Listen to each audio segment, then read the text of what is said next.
C'est un problème récurrent dans plusieurs pays d'Afrique. Les délestages empoisonnent la vie des particuliers, mais ils handicapent aussi le travail des entreprises.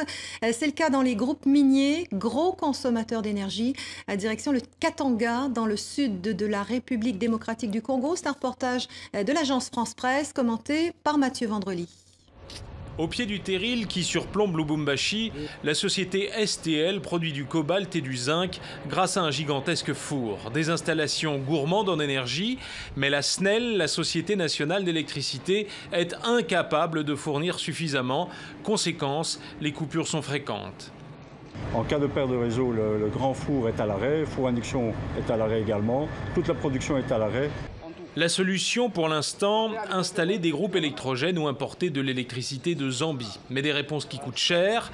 Cette année, l'entreprise chinoise CDM a dû mettre au chômage technique 300 employés. Nous ne pouvons pas fonctionner avec le peu de courant que nous avons, ce qui fait qu'on est obligé d'arrêter nos 4 fours et nous séparer de toutes ces personnes qui travaillent avec nous. Les responsables, les voici. Des centrales électriques vétustes, régulièrement immobilisées pour maintenance. Au Katanga, pourtant poumon économique de la RDC, les objectifs de production sont menacés et les industriels demandent des investissements. Nous ne pouvons pas arriver à 1 500 000 tonnes de cuivre sans énergie. Et pour avoir de l'énergie, il faut investir dans les infrastructures d'énergie, quelles qu'elles soient.